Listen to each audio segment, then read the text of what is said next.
This conference will now be recorded. Good afternoon, our guest speakers, dear members, friends from the industry, Mr. Rajesh Nath, Managing Director, VDMA India, and co-moderator. A hearty welcome to all of you in today's webinar on capturing market in manufacturing industry, role of data analytics, organized by the VDMA India in association with How India Lives as knowledge partner. We hope all of you and your families and employees are all safe and sound and doing well. I myself, Sandeep Roy, based out of Kolkata office of VDMA, and will be taking you through the initial part of today's webinar. Friends, before we enter the main phase of the webinar, a very brief introduction on VDMA.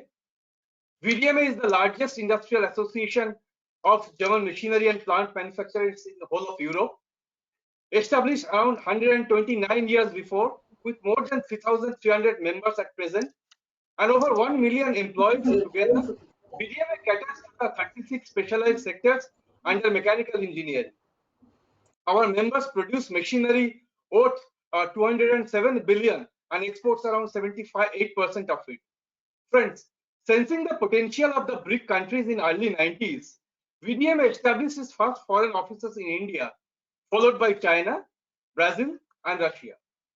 It has also offices in Brussels for coordination in European Union and also a representative office in Japan. Before we continue, would like to remind all of you that you can post your questions in the chat box and they would be answered during the question and answer sessions. Coming to the brief activities of the VDMA, we'll have two activities that is coming up in the next week. So we request all our participants to kindly join these upcoming events based on the relevance of your applications, and we look forward to welcome your overwhelming participations. Before handing over to Mr. Nath, the proceedings of the event, a brief introduction. Mr. Nath is the face of VDMA India since inception, around 2 decades before. He has more than 29 years of experience working in various industries in Germany and India. He is accorded the Cross of Order of Merit, the highest civilian award from the German president for promoting Indo-German trade. He has a degree in Bachelor of Engineering in Mechanical with distinction.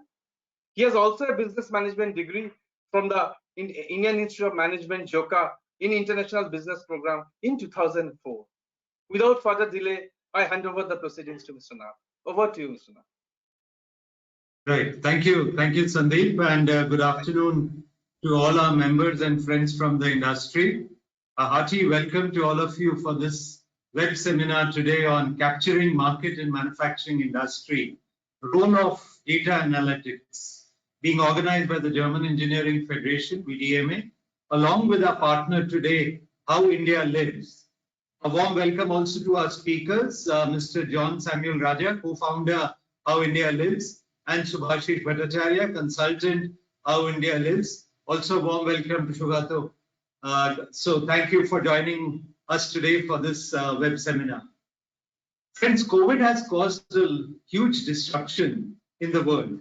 Overnight, the way we consume products and services, both as consumers as well as businesses, have changed dramatically. To meet the challenges posed by such disruption caused by the pandemic, businesses have to react in an agile and decisive way. As we move into the next phase, now is the time for businesses to seek out and seize the opportunities emerging in this recovery. This involves assessing accurate data and developing insights on the emerging trends, and then using these to prioritize actions to enhance business value today and build strategic resilience for tomorrow. Fundamental to business success is close to accurate data mining, followed by close to foolproof market strategy and execution. Sourcing and mining market data is often costly and time consuming, but more importantly, somewhat inaccurate if not done with precision and the skill. Wrong data capture or interpretation often may lead to incorrect market strategy and thus result in loss of business opportunities. Keeping this in mind, friends, we have invited for this session How India Lives, a company that specializes in assessing public data and helping businesses gain insight into the changing dynamics of the marketplace to take decisive and impactful actions. In this session today, How India Lives will demonstrate how to use the tool Sales Pulse to flawlessly identify potential geographies, predict demand, and thereby recalibrate these sales efforts to achieve higher sales with much lesser effort. Friends, as we all know, the main objective of sales forecasting is to paint an accurate picture of expected sales. Sales teams aim to either hit their expected target or to exceed it. When the sales forecast is accurate, operations go smoothly and leaders are pleased with the follow through on the plan. When the forecast is in fact exceeded, the company gets to decide how it will invest the extra money and everyone is even happier. I would like to conclude my address with a quote from Philip Kotler, who's referred to as the father of modern marketing. He said, "The most important thing is to forecast where customers are moving and be in front of them." Especially in today's context, friends, this is so important and relevant. I would now like to hand it back to my colleague Sandeep to take the proceedings further. Thank you very much. Thank you, Mr. Nath. Before I invite both the speakers, a brief introduction to them, starting with Mr. John Samuel Raja. Mr. John is an economist by training, a financial journalist by the years, and a data friend and a new economy explorer at heart. Before starting How India Lives, John was a journalist for 11 years, writing on the corporate and economic subjects for the Economic Times, Outlook Business, Business Standards, and Mint, and actively using data as the forensic tools. In 2012, as a Townite Fellow in the Entrepreneurial Journalism program of the City University of New York, he crystallized his business idea of making available public data in a searchable and visual format into How India Lives, and was awarded a grant from the Townite Foundation. He left the Economic Times in January 2014 to develop How India Lives on a full-time basis. Coming to Mr. Subhashish Bhattacharya, who is the director of the Fikrish Consulting and also the consultant How India Lives, an organization development consultant for last 25 years. Subhashish Bhattacharya spent his first 8 years in business development and followed by 6 years as a CEO. He started his career in ITC, followed by Harris Corporation in Fairlawn division of US in 1986, created a market for Harris in China and India. Later, he joined AKG as CEO in 1988 and established his product in Indian Railways, Egyptian Railways, Chinese railroads, and increased turnover manifold during his first 5-year stint in AKG. Subhashish went into consulting in 1994 and launched Fikrish Consulting Private Limited in 1996. In 2 years, Fikrish became an established player in sales and BD services, strategic HR, quality system and process, research and survey. So without further delay, I hand over the proceedings to Mr. Raja and Subhashish. Over to you. Thank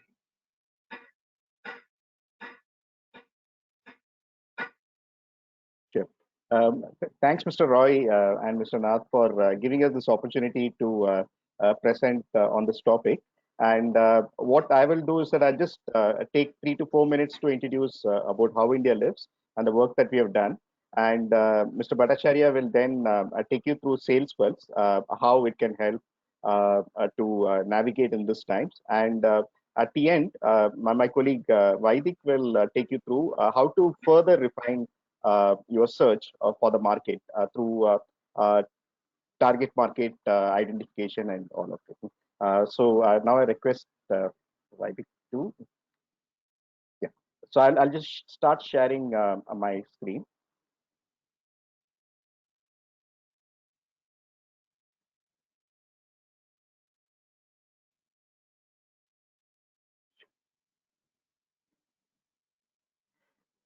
Like Mr. Roy introduced me, we founded How India Lives more than five and a half years back with a vision to organize India's public data. And we felt there is enormous insights in public data, but people are not making use of it. So our idea is that make available public data in a searchable and visualized format so that people can take smart decisions. And we have so far worked with more than 65 clients, both in India and abroad.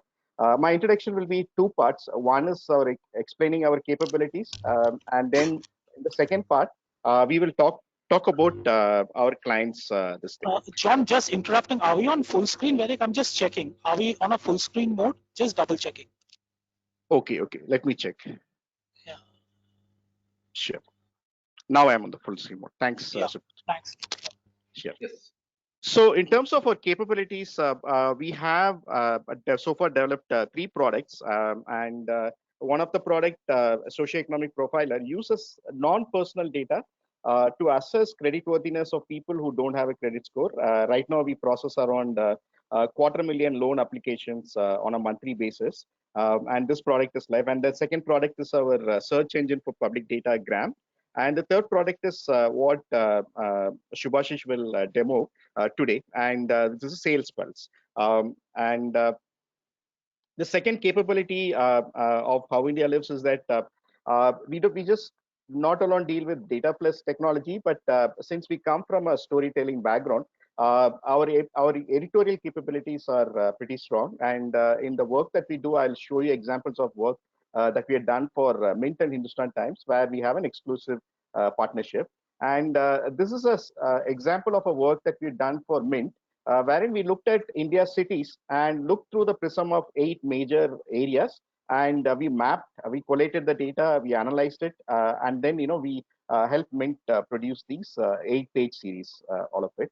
And the third capability is that we have our ability to handle large data sets. For example, the socioeconomic profiler has 16 million, divided India into 16 million data points, and Gram has 40 billion data points. And our aim is to double the number of data points and metrics every year, this thing. And third part of what we have, our ability is that ability not just process large amounts of data and get insights to it, but also create solutions that addresses industry's need at this point of time. So why the Sales Pulse was created because of pandemic, data has become discontinuous. Like how you travel to work, how you consume, how you what are your demand for commodities? Everything has changed. We said what are the data points that can capture that, and so that is our thing. And our work, first example that I want to show you is that the work that we did with Tata Trust and along with other knowledge partners, and we are the data and analytics partner for this India Justice Report. We have released two reports so far. We collated data on 4 prisms to understand what is the nature of justice across the states on 4 prisms, and then collect all the data. And the second work that I want to showcase is that we, during the last general election, we worked for a national party, and where essentially we mapped electoral data at a booth level. Booth level is essentially 1,000 votes on average, with socioeconomic demographic data. And this helped to identify places where to campaign and not to campaign. And we mapped it to all the villages in India and all urban locations at the street level in urban locations. The third example for engagement that we work with is that the Mint. We have an exclusive tie-up with them. All our data stories, data visualizations, all of it on the editorial side, we do only for Mint and Hindustan Times. And we have built, apart from stories and interactives, we have also built digital products for them, and we have also helped them with data and all of that. And then for Hindustan Times, I want to showcase one example of work that we have done, is that how do you measure the livability in a city? So what we did is that we collected data around city. What's the pollution level? what are the complaints, civil complaints about the place, how many new businesses are getting started and all of that, like how many people are getting admitted and all of that. So we created this monthly dashboard so that it gives data points for people to engage with the local authorities, and so that this is one example of our editorial work that we do. And Now I will, before I hand over to Shubhashish, what I would like to summarize is that our capabilities or data, deep understanding of the data, and a good technological capability, plus storytelling. So data, technology plus storytelling, that's our specialization. And all our products are aimed at answering one question, that decision makers are asking. And Sales Pulse is towards answering decision makers during this pandemic, where data has been discontinuous. Past data is largely irrelevant at in this scenario. So now I'll hand over to my colleague Shubhashish, who will demo the product. Thank you, John. Yeah. Thanks, Atan. Good afternoon, everyone. Let me just share the screen first. Okay. Share. Okay. Now, businesses need to take decisions. Especially in sales, how we take decisions are we look at our historical sales figures, right? And then superimpose our understanding of the market, our experience on that data to take relevant sales decision. It could be sales forecasting, it could be a decision on where to focus, what customer segment to focus, etc. Now, depending upon the decisions, how the decision impacts is it defines the kind of effort that is required to generate a certain amount of results. And one of the biggest challenges in sales is effort to return is very, very low. So you have a very high effort, and consequently the return against it vis-a-vis that is not as high as the effort. It's not directly proportionate to the effort.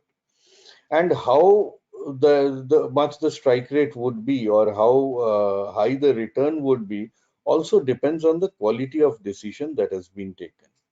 Okay. Where sales and what has further compounded the problem is, of course, COVID has changed everything. COVID has changed the way organizations use and consume goods and services. It has changed the way individuals use goods and services. As a result of which, the correlation that existed between data and businesses, those correlations have also changed in many cases. As a result of which, a lot of organizations are actually struggling. Now, what Sales Pulse does is Sales Pulse actually helps you take valid and accurate decisions based on data, right?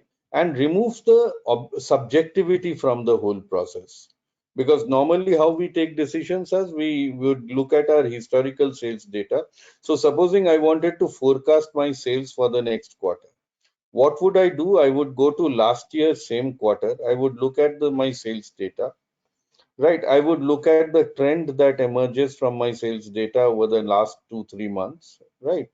And then on that data, I would then superimpose my experience of the market, my judgment of the market, and then I will forecast the sales figures. Now, what Sales Pulse does it helps us access data. This is one of the best way of taking decisions. We use data, statistical data, to take the decisions and remove the subjectivity. But why is it not commonly in practice? Because accessing data is time consuming and expensive, and then working with that data is complicated. So Sales Pulse has made both of them very, very, very easy. You can access accurate data very easily, quickly, right? And then you can easily play with that data and take with different decisions. I will just show you how. One second.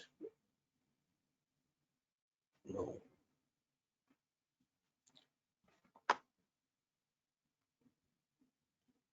How do I, the screen is covering my Sales Pulse screen. How do I remove that one?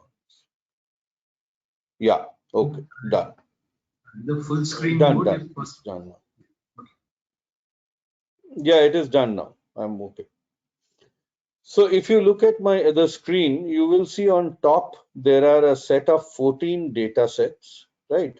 Now these 14 data sets together actually help us take decisions in almost 90% of the industries. Okay.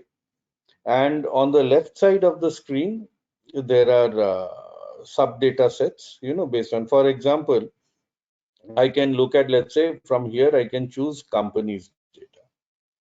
Now what companies data does is it gives me, uh, it tells me about the number of companies that have registered, new companies registered under Ministry of Corporate Affairs, under MCA.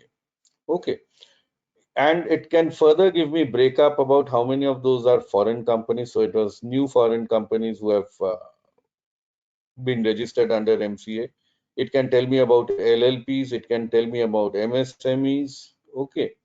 And then if you are looking at companies under MCA, it can also give you a breakup in terms of industry. So it can tell you how many of those are in agricultural sector, right? How many of those are in business services? How Subhashish, many you of can just those are explain in, where your cursor is. That will help the audience. They're not familiar. yeah, Your on the cursor left is on side, you can see, on the left side, you can see it will tell me how many of these are in construction industry, electricity and gas. So different segments, right? So you can even now, when you click on, let's say, Ministry of companies under MCA, and you click on construction, let's say. So it will tell you how many new companies in construction industry have registered under MCA. Now you can take a visual look at the data once. Yeah, you can take a visual look at the data.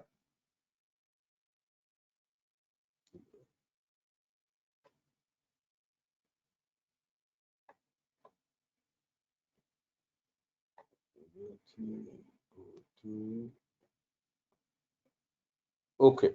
Right now it is highlighting manufacturing, machinery and equipment manufacturing companies. So how many new companies have registered? Okay. In the map of India, you will see that there is a color coding. You have dark blue patches. Dark blue patches indicate areas where maximum number of companies have come in. Then you have the lighter blue patch, which tells you it is the medium intensity. And then you have the light blue patch, which is very low numbers. And then you have almost white or grayish patch, which indicates basically very low or zero new companies have come up.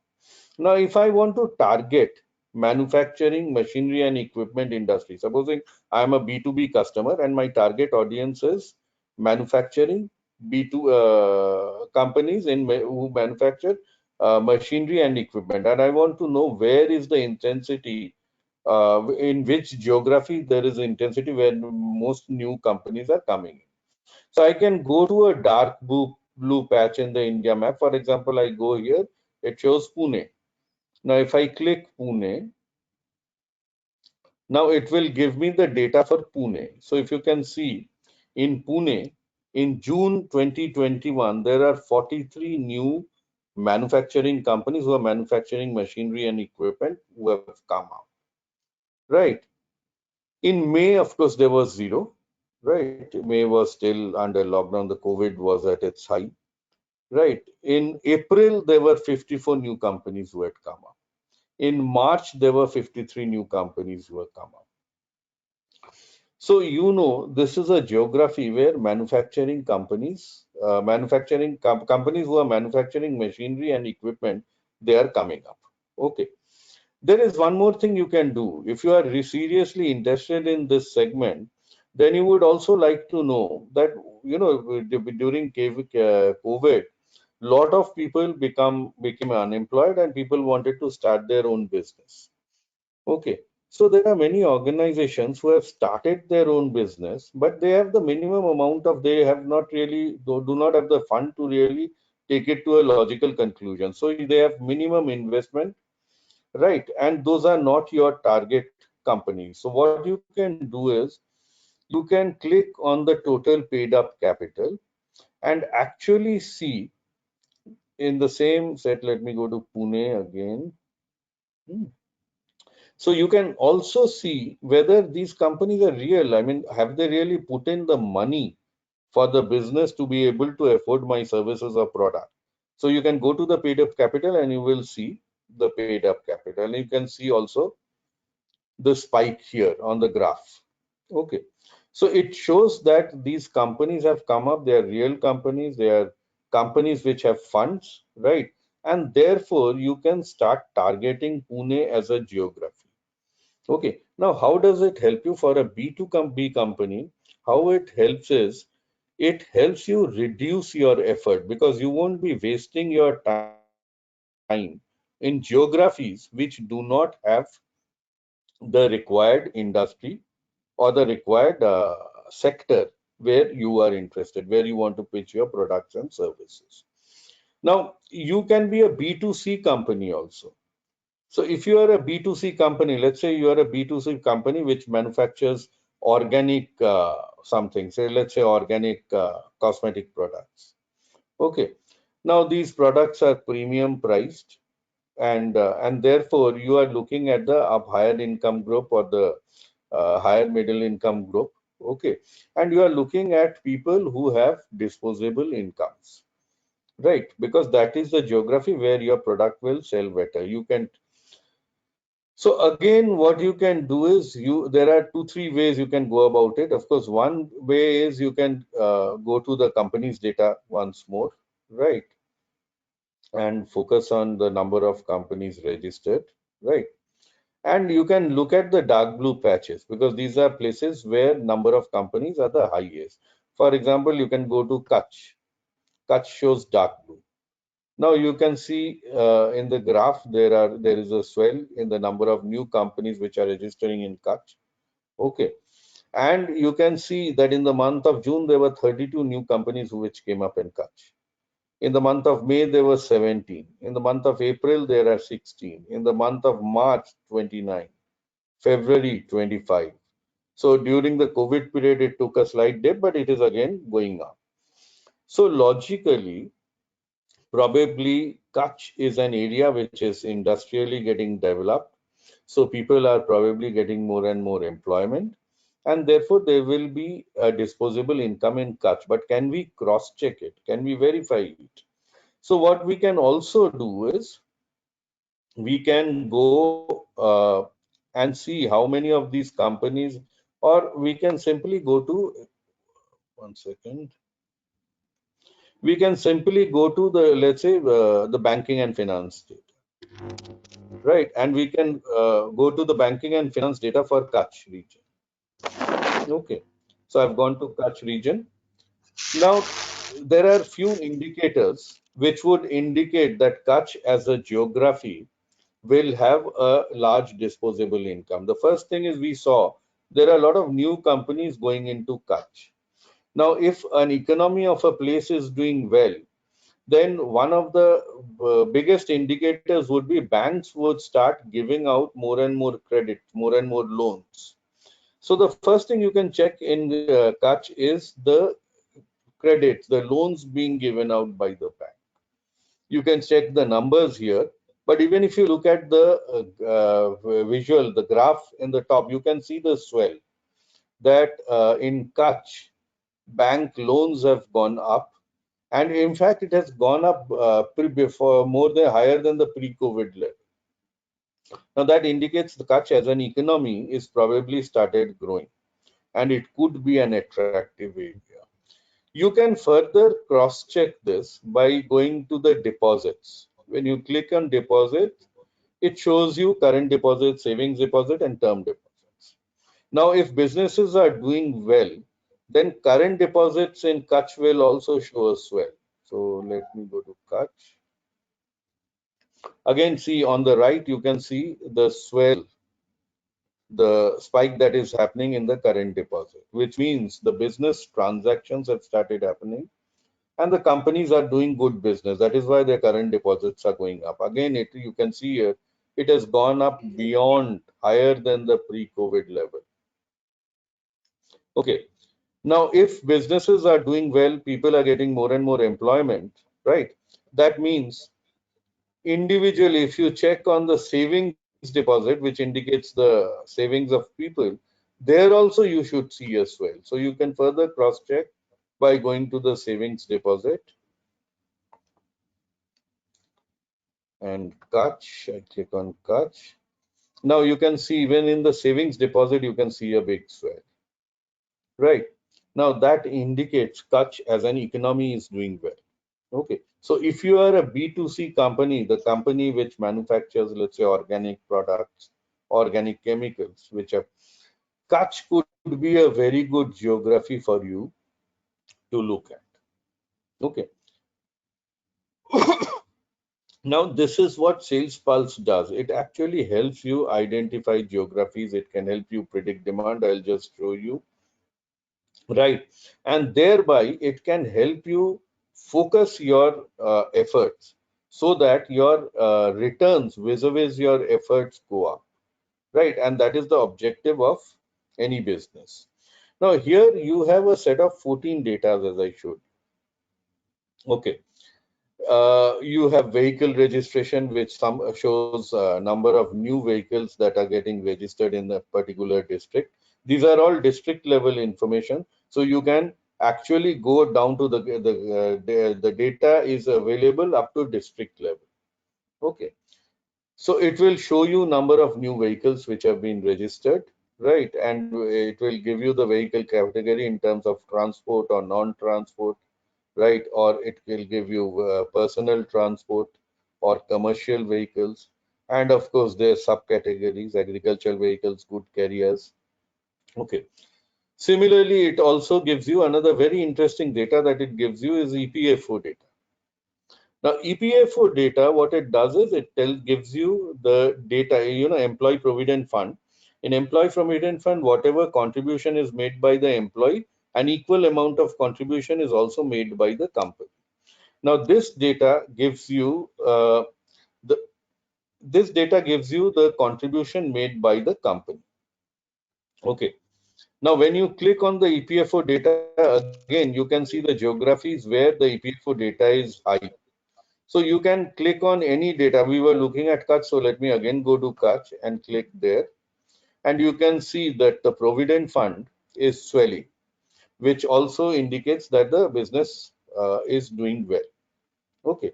Not only that, you can check it sector wise. So here you have a compare button where if you click, you will get the sectoral insights. So if I go to sectoral insights,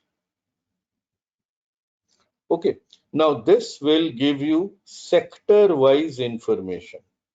Okay, so if you are interested in a specific sector, right? So supposing you say, no, I am only interested in, let's say, farm and farming products. Okay, and so what you can do is you can select the geography, right? Which state, right? Whatever state you want. Supposing you say I want what? Bihar. So Bihar. Okay. Now in Bihar, you can go up to district level. You can identify for which district I am checking. Okay. So you say that, okay, I am checking district level. I want for Samastipur. Sorry, Samastipur.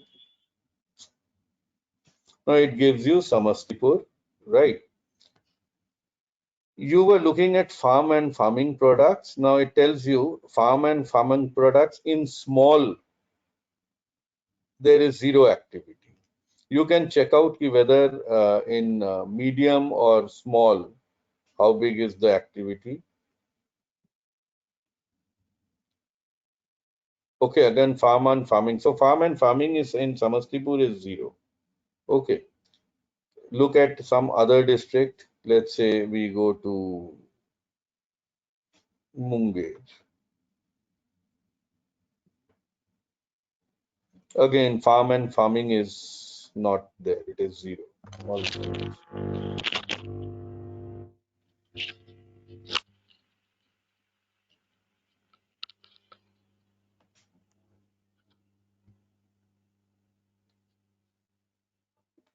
Okay. However, agarbatti industry or agarbatti industry seems to be doing well. Okay. Now this sectoral insight, you can also, I have selected here manufacturing. I'm sorry. I have to select agriculture. Now in farm and farming, you can see Munger is doing very well. Okay. Now it shows you the total amount of PF paid, right? It also showed you for how many people, total number of employees for whom this PF has been paid. Now this gives you a idea of the kind of employment that is being generated in the farming sector. Okay. And you can see while the farm and farming products seem to be doing well, the employment generation has come down. So organized farming has actually come down. Okay, where there is PF, etc. You can check out for other industries in other states. For example, let us take another state. Say we go to Mr. Bhattacharya, Karnataka. Yeah, tell me. Yeah, for the best interest of our audience who are actually from the manufacturing sector participated in today's program, can you illustrate with example with manufacturing, please? That will be really beneficial for the audience. They're all from manufacturing? Yes, mostly are from Okay. manufacturing. So would they be basically B2B companies? B2B, mostly B2B. Mostly B2B. Okay. So a B2B company would like to know what, supposing one B2B company is interested, they work with automobiles. Okay. So what they can do is they can actually look at manufacturing companies, right, in the automobile sector. Okay, let me go from one second.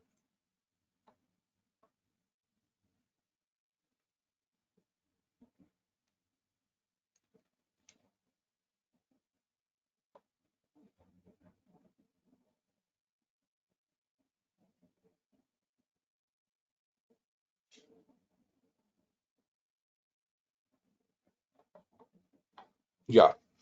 Okay. So let us go to the state of Maharashtra. Okay, we go to the state of Maharashtra. Oh, sorry, state of Maharashtra,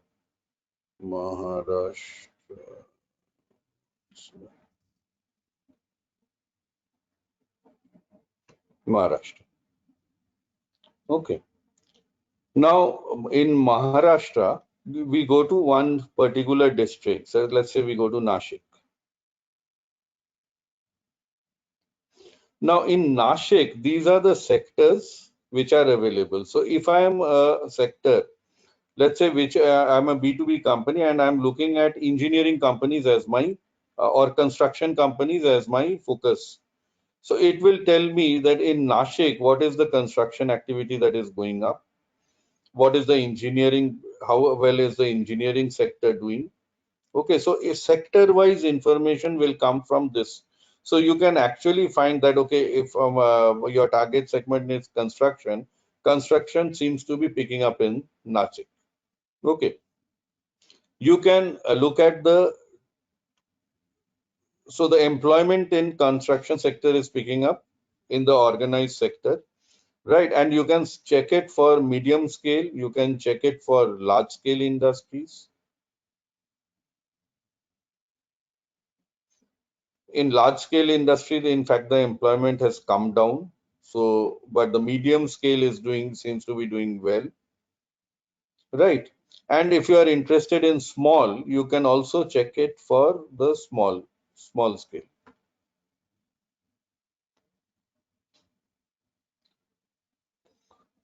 So if you look at construction in Nashik, small scale and medium scale seems to be doing well.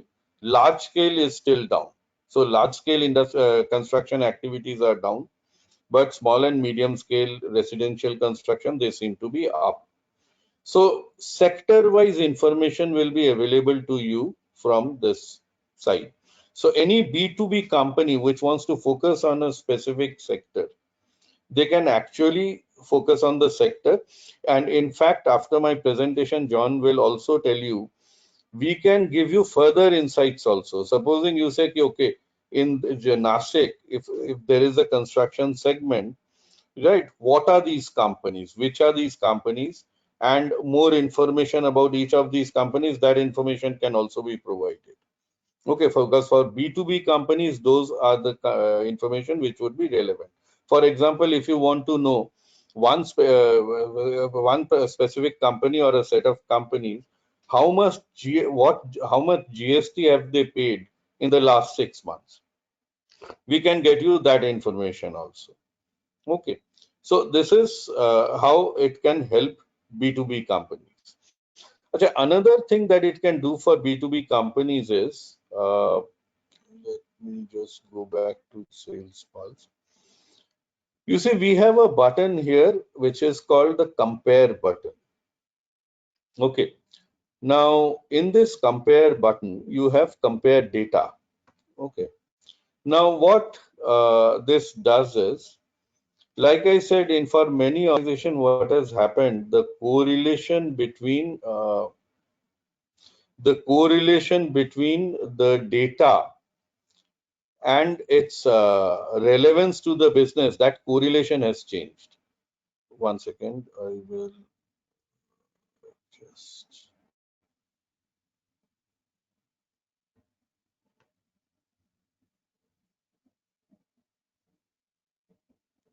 One second. Probably Vaidik can share the screen for this one. No, that's okay. I will just redo the password. Email SB@Vix Consulting. Economy tracker at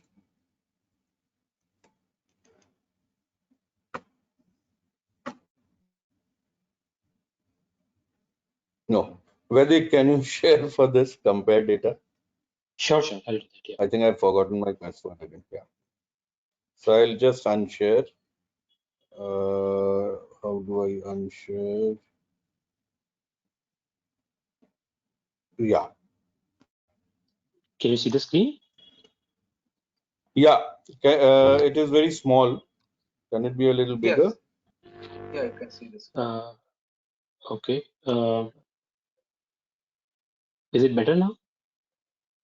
Not very, because I think it says a direct transfer, so font size is not big enough for the screen, for the visuals. But then I think somebody has to walk ourselves through. Yeah, it's slightly better. Sure. Okay. Not very good. Slightly better. So anyway, now you see what this allows you to do is it allows you to check the correlation between the public data that exists, right, and its impact on your business, on your sales. So what happens is, supposing you want to know that if in a specific sector, okay, let's say in a specific geography, if the number of vehicles, which are new vehicles which are getting registered, is going up, does it have any impact on your business? Okay, so what you can do is, you can, on the left hand side, you can click, you can first select a period for which you are checking. Okay, so you can set the dates. Let's say you are checking for January, February, March, right? So you can set the date for January, 1st January to 31st March. Okay, and then you say that, okay, what does increase in number of vehicle registration does to my business? Okay, so you can actually select from here vehicle registration. Now you have selected the vehicle registration. Okay, and then if you click, right, it will give you state-wise, district-wise, the number of new vehicles that are getting registered. And against that, you can just place your sales data in that JFM quarter. Okay, so you can see if the vehicle registration is going up, your sales is going down or going up, right? And you can check the exact correlation that if the vehicle registration goes up by 10%, what happens to my sales? Okay, and what it does, it helps you predict your sales accurately with the help of these public data. And you can do it for anything. You can, you can say that, okay, my target industry, the segment that I'm interested in is, let's say, manufacturing segment. And manufacturing, maybe I'm more interested in manufacturing of machinery and equipment. This is my segment. So you can check that in a specific geography, or if the PF contribution in machinery and equipment sector is going up. Okay, Vedic is just selecting, right? Sure. Then what it does it do to my sales? Okay, so you can actually select manufacturing, yeah. We're looking at Surat, so maybe textiles could be a good example. Okay, take textiles.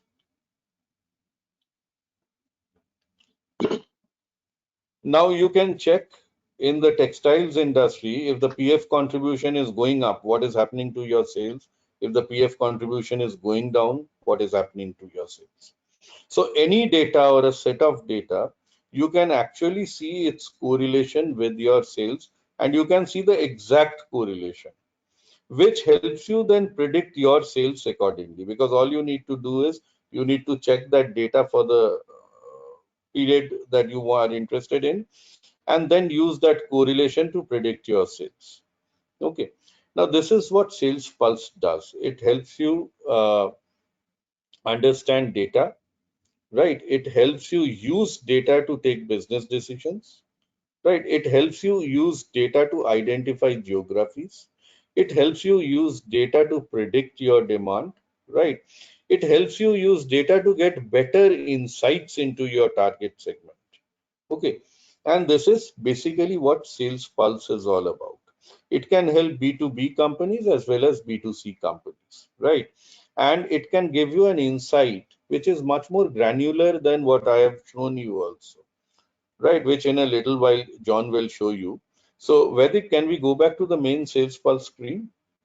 Yeah. Okay. Now, there are few more very interesting data which have been added, right, which have not been commonly used before. For example, there is something called satellite data. Okay. Now, what does satellite data give you? Satellite data tells you about the number of night lights that are there in a geography. Okay. So, number of economists have realized that night lights are a very good indicator of economic activity in an area. In a geography, if the night lights are going up, number of night lights are high, that means economic activity is also high. Okay, so this data gives you in any geography what is the number of night lights, right? And if the number of night lights is coming down, that means the economy of that area is also coming down. But if the number of night lights is going up, right, that shows that the economic activity on that area is going up. The territory, that geography is prospering. So this is another interesting data which is not available in a lot of, which is actually rare to find, difficult to find. Okay. Similarly, you have vehicle data, you have fertilizer sales data, consumption data, you have Manrega data is another data which is very interesting. Manrega data tells you about the economy or the potential of a geography from the negative side of it. See, what happens is when an economy goes down, where in an area where people do not have employment, then the demand for Manrega work goes up. So the Manrega data will actually show you how many households have demanded work and how many households have actually got work vis-a-vis that. But wherever there is high Manrega data, as a business organization, that is the geography you have to avoid.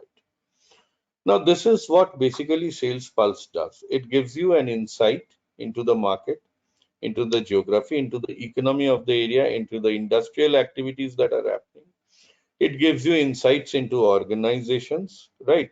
And thereby it helps you identify your geography. It helps you predict your demand, predict your sales, right? Much more accurately, right? Even in a dynamic situation where the data and the correlation between data and the business is constantly changing.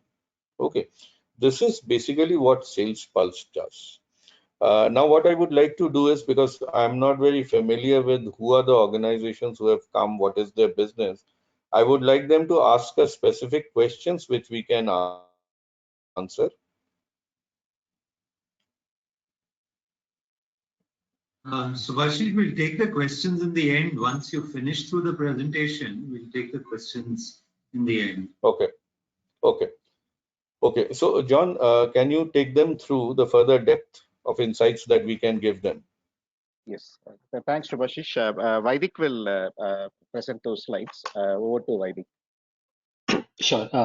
Thanks, Abhashish. Thanks, John. So just to quickly summarize what we've covered so far.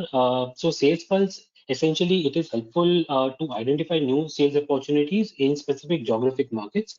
As Subhashish also mentioned, it is a tool that can be used to predict your demand based on how consumption is expected to happen. You can also assess districts on their potential economic potential and thereby recalibrate your sales efforts to maximize your returns. We've also seen how we can identify new and emerging sectors and also sort of focus on sectors that we think would give us the best returns. Coming to the point that Subhashish raised, that how can we sort of go further into it? So in a B2B landscape, we have a wealth of public data at our disposal, which we've aggregated at a district level for the Sales Pulse. But it can also,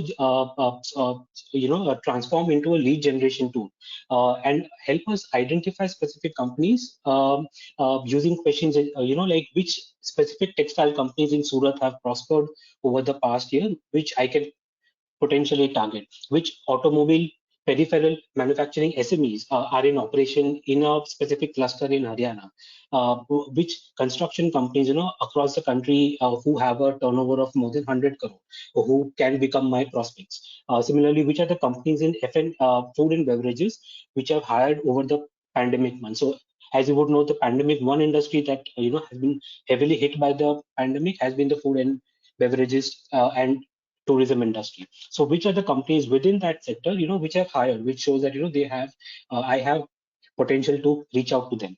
So we can also answer questions like these with the help of sort of two sets of data.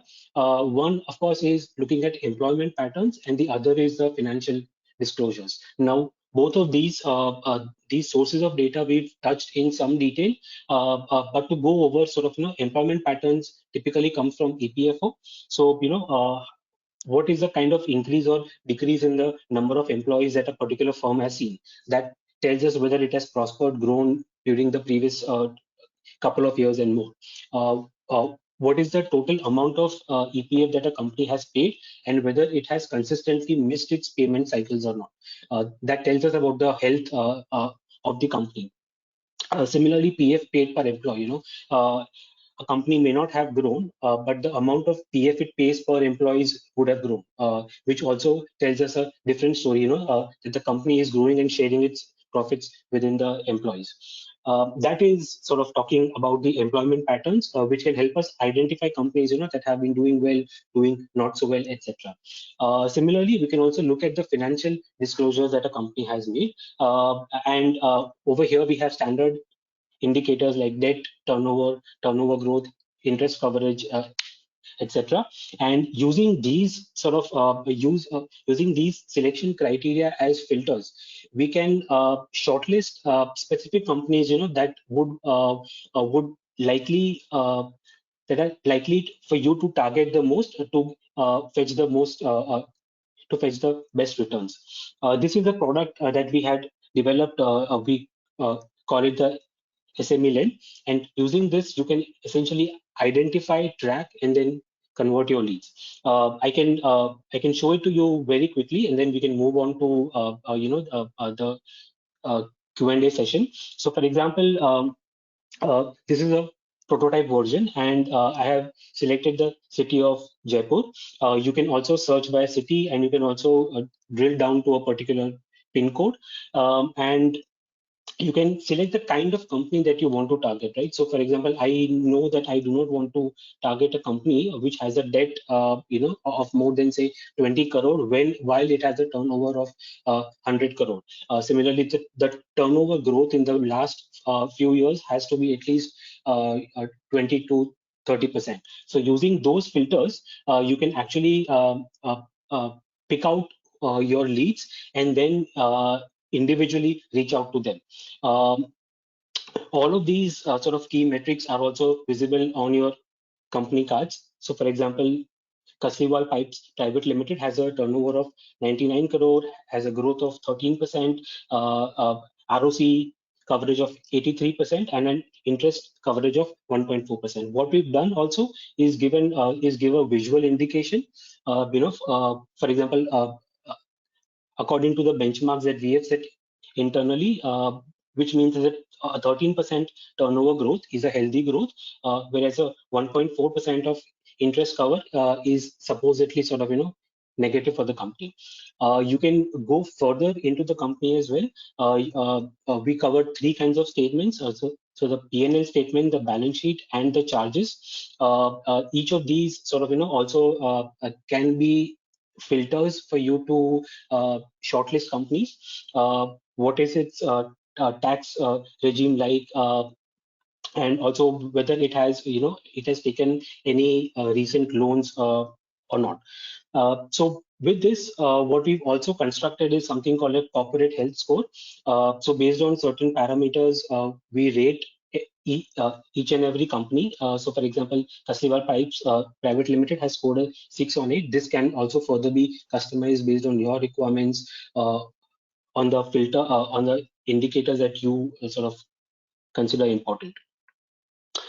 Yeah, so this is about SME lend. So what it does basically is once you where the benefits of sales pearl ends, the SME lend sort of picks up from there. That once you've identified your market, your sector, you can then drill down further and identify specific companies that you want to reach out to, and we can help you through that entire process.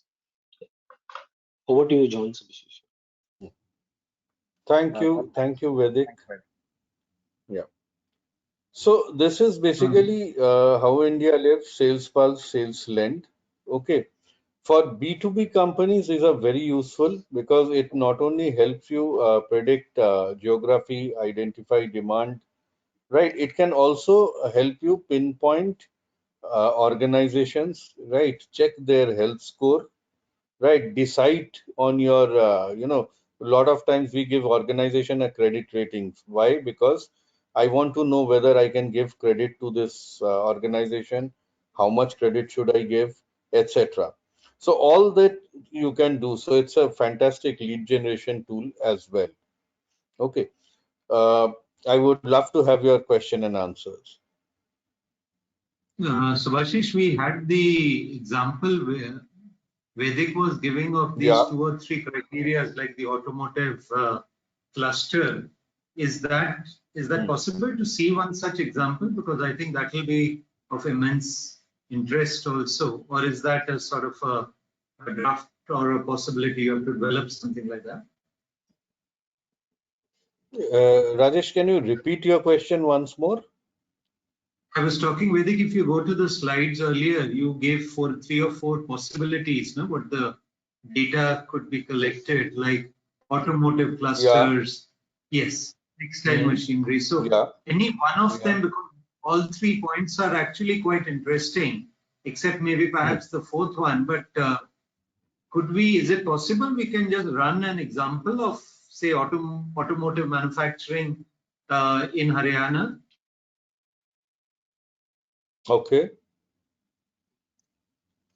Vaidik, probably you can, sorry, Subhashish. Vaidik, probably you can use the main dashboard, EPFO data, and go to services and automobile. Then we can Yes. see the. Yeah. That's right. Sure. So coming back to our employment patterns, so we want to look at the total number of employees in say large and automobile is a sector, right? And we go to Haryana, right? So as you can see, these are some of the districts where automobile services have registered firms who are also paying EPF, right? So EPF also has a certain criteria for cutoff that it has to have more than 20 employees. So decently sized firms, right? And Sonipat is where the percentage change in terms of number of employees has grown by 7%. This is data as of May. Now with EPFO, what we typically do is ask sort of our customers to look at data at least 2 months beforehand, because the penalty is so low that firms do not file it regularly. If you look at April, Sonipat actually has a year-on-year percentage change of 32%, which means that the number of employees in automobile companies, medium-sized, large automobile companies in Sonipat has grown 32% in April 21 as compared to April 2020. Right.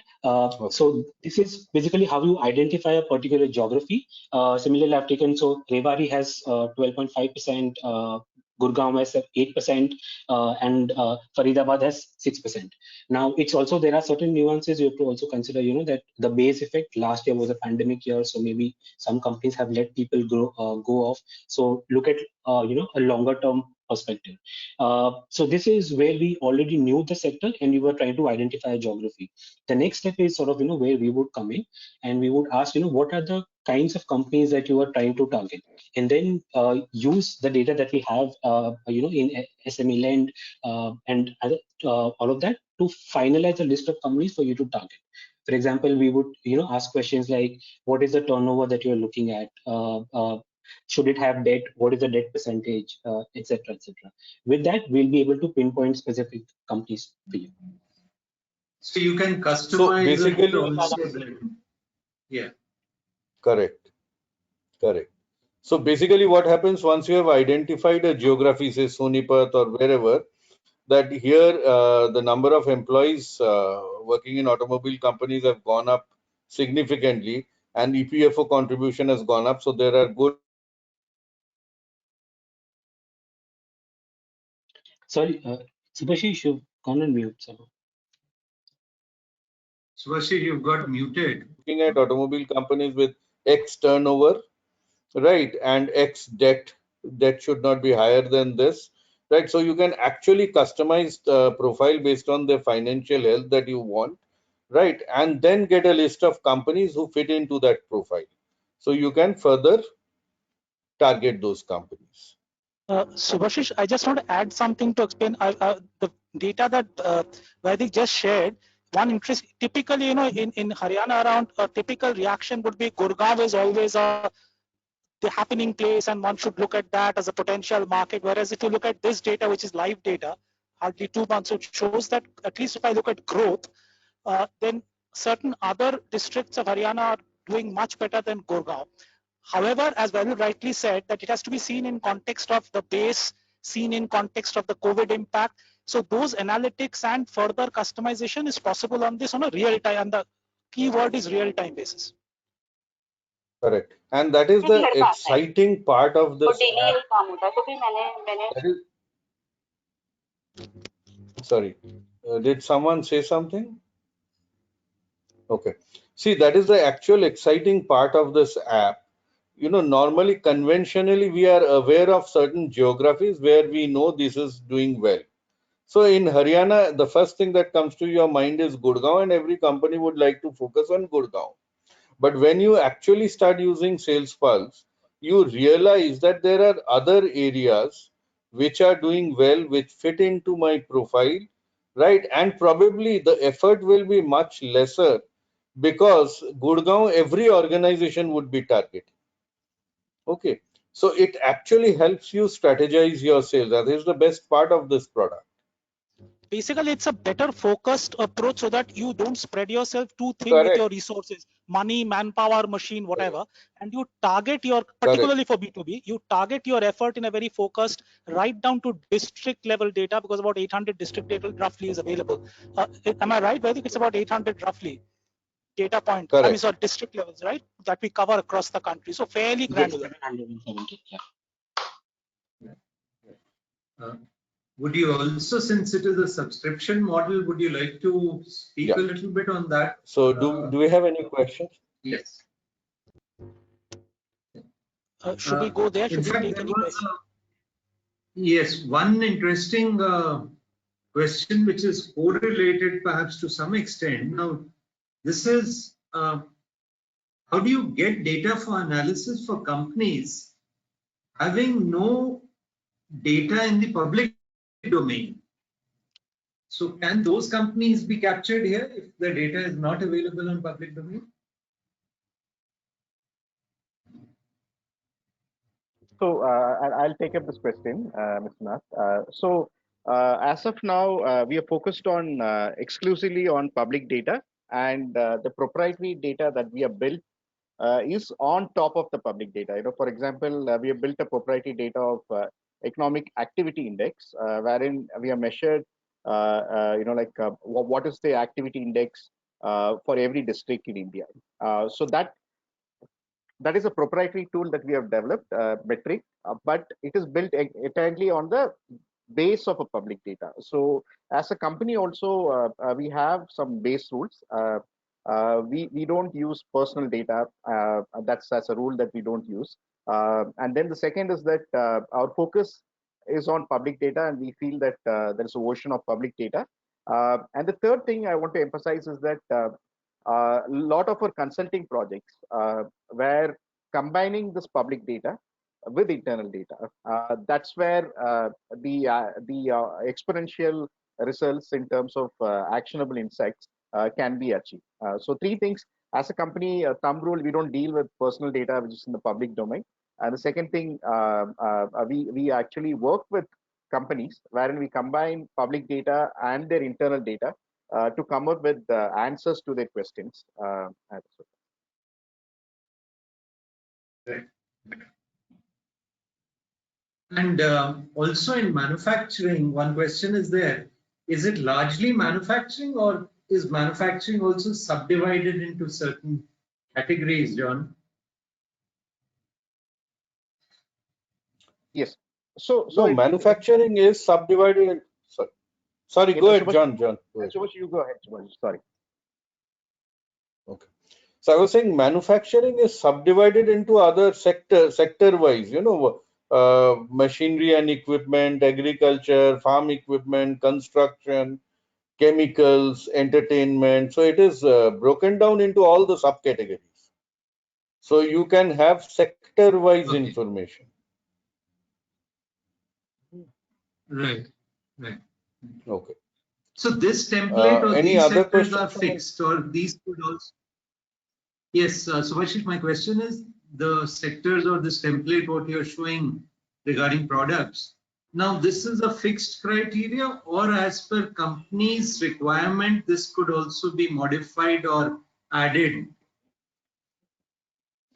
So these sort of sector classification are based on how a particular company has defined itself.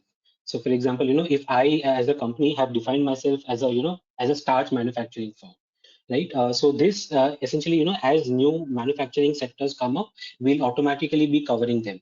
So say we'll have a pool of 200, 250 different kinds of manufacturing products, and if a customer comes to us that, okay, I only want to look at 5 or 7 exclusive kinds of manufacturing products, then we can sort of that becomes a filtering criteria for us. Okay. Actually, my question was, for example, if somebody is in the woodworking machinery or furniture sector, so would that be covered? You have wood, I can see here, no? Wood is there. Yes, we have wood. Yes. Yeah, wood is there. Yes. So we follow the NIC two-digit classification, which covers 98 industries. We have crunched them into 55 because certain industries are, as the economy changes, certain industries are falling off. New set of industries are coming in. So what we follow is the NIC National Industry Classification, 2-digit code, and it has around 98 industry classification, and we try to do that.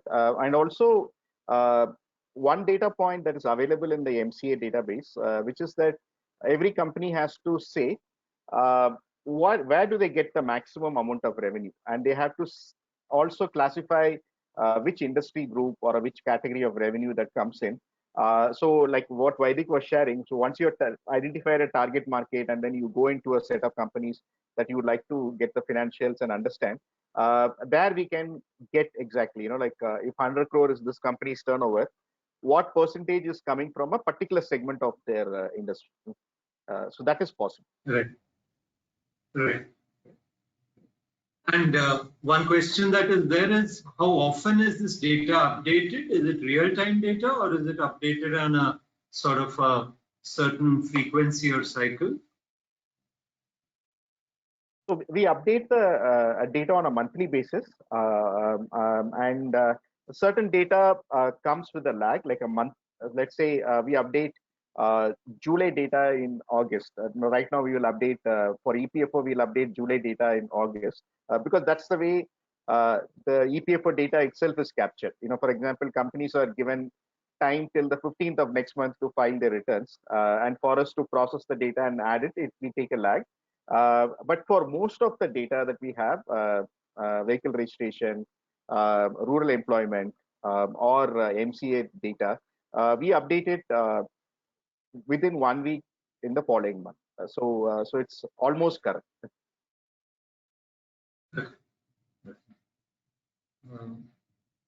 Then one question that has come in is, can SalesPulse help in retaining market share and customers?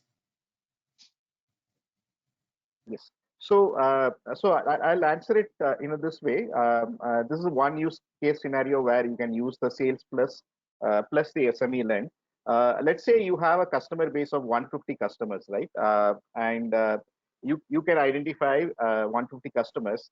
What SalesPulse can give you is that the consulting service that we can provide is that we can put a tracking on these 150 customers and have an alert on certain parameters if they are going bad. So for example, if one of your customer is reporting interest coverage of less than 1, which means that his ability to service debt is in question. So which means he might default on payments to you or as a supplier to you. So we have identified 10 parameters. That's how we say what is a corporate healthcare. So for example, if the employment has declined by 10%, it's a red flag. If you have 150 companies, these are early warning signals that we can help you with clients to identify, say that, hey, these are the 15 companies that are under distress, and this is your internal data will tell you how much of your turnover exposure is there. And you can focus on those 15 companies either to reduce your supply or to collect your payments much faster, and focus on companies that are doing well. That's really is the focus of SalesPulse and SME lending. Right. And customer, once you have got the customer in B2B, tracking them for distress is a much more important factor, especially in today's time. Then maybe one more question that has come in is, can this be helpful for companies in conventional manufacturing industries also, like forging or metallurgy, things like that? Would that be helpful for them also? Yes, of course. I would request Subhashish to answer. Yeah, it is. See, it is very useful for even conventional, because when you do forging or all these conventional manufacturing engineering services, you are doing it for an OEM, right? So your interest area, in which segment of OEM you are interested in, it can help you identify that segment, where that segment is available, which cluster of that segment is doing well, right? Should we focus on them? So it actually helps conventional manufacturing hugely. Also, Rajesh, going back to your last question where you said, can it help me retain my existing market share, right? This was one of the question you asked. Okay. So in terms of retention of market share, what happens is we retain our market share, which means supposing I have 25% market share. Now, some companies will fall off, some new companies will come in. That is how I maintain my market share.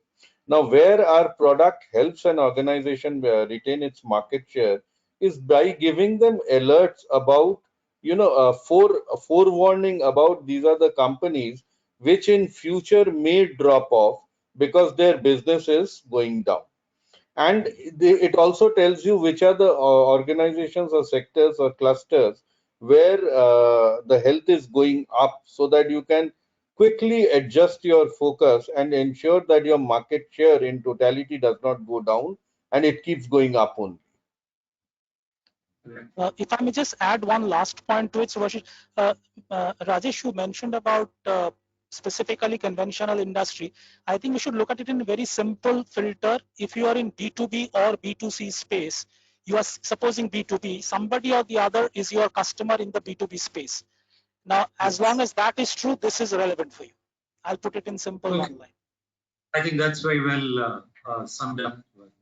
And one more question that just come up is, would the companies, you're speaking about the companies, would they get also data with the company name, contact person, email IDs and things like that? Would that also be possible through the Sales Pulse? We haven't covered contact information in the product. As I've said in the beginning, we don't have personal information in the product. What it can help, the product can help is that it will shortlist that 100 or 150 companies that you have to target in a particular segment. Let's say 2 or 3 markets that you're looking at. And then you can use multiple tools, like LinkedIn Sales Navigator or this thing, or you can have a sales team on the ground. Instead of they approaching 500 companies, you can tell them that these are the 120 companies to focus. Right. See, basically, our focus was to give organizations access to data which they normally do not find access to. And even if they get access to, they are so complex that playing with those data and taking a decision becomes difficult. Right, that was our focus. We did not focus on creating, getting contacts, etc., because these are easily available nowadays with so many tools. You go to like John said, LinkedIn Sales Navigator, right? You can actually get contact with designation, with the contact, the contact IDs, email IDs, etc., from them. So those are so easily done that we have not focused on them. This is actually far more effective. Just to add, Rajesh, is that the time it takes for an organization to marshal public data, convert it to meaningful, actionable format, is complicated, costly, time consuming. We don't know whether it will be accurate. Is it real time? So all those variables are there. And finally, you end up with a mix of data plus gut feel plus past experience plus combination. Whereas this does away with all that and makes it available to you at the click of a button. So that's the benefit that you get, and you do away with the time and the money wastage and the variability of the data that you've otherwise acquired. Sure. And then there are a few questions related to the cost factors. So maybe we could conclude. Would you like to share some thoughts on that, or yeah? Shivashish, can you? Yeah. See, the product is actually very affordable because we wanted organizations to access and use this product. So currently our product is priced at rupees 1 lakh per annum per user. That is the license fees, right? And then of course, if we need to customize it for a specific organization, that is something that we need to work out. Okay, so once an organization gives us their requirement, we can work it out. And this customization is possible, Subhashish, to cater to the some specific Yeah, yeah, requirements of a of particular course. company? Yeah, absolutely. Because for B2B companies, it is not one prescription that fits everything. So there has to be customization. For every organization will have its own peculiar requirements. Okay. And that can be at a granular level also, if I may add, which means that you don't have to customize it starting at the top layer. You can granularity is already there with these, and then you can decide further beyond what is already available, whether that itself may serve your purpose. And you may not need to, or in case you still do, that could only be at a sub data level, because rest is already available here in terms of data. Right. And there is also sort of a support system if companies have certain difficulty in or initially in the initial phase and they need to contact someone. So that sort of a support system is also offered. Yeah. There's a chat bot. Vaidik, can you show it once? I actually forgot to do that. Yeah, sure. See, there is a So, chat bot in the. in terms of support system, we'll have detailed onboarding sessions for whoever people are going to use it. So that's the first step, and they can always sort of there's a live chat box. So any issues that you come across or any feedback that you receive, sort of will always be there. So we have a list of help articles. I also forgot to show that. So of what the data actually is, what it means, and how it can be used. So on all the 14 different sources, we have these help articles. So you can go through them, and also, if you come across anything, you can also send us a message, and we'll reply both over here as well as over email. Right. Thank you. Yeah, I think with that we're running short of time. We would like to conclude the session. So I would like to thank Subhashish, John, and Vaidik for the excellent presentation. I think it would be certainly helpful for our members who are in the B2B category, and it'll, as you mentioned, it would help them to see the trend and perhaps help them to concentrate their marketing efforts rather than spreading it too thin and too broad. Perhaps they can make it more focused and narrow it down to cases which would be of interest to them. So on behalf of BDMA, I would like to thank all our participants also who joined in today for this interaction. And thank you very much, How India Lives, and for partnering with BDMA for this event. And thank you, Shogato. Thank you, Subhashish, John, and Vaidik. Thank you so much. I would also like to thank you. Thank Sandeep also. Yeah. Everyone stay safe, stay well. Thank you. Goodbye. Thank you so much. Thank you. Bye. Thank you. All the Bye. bye.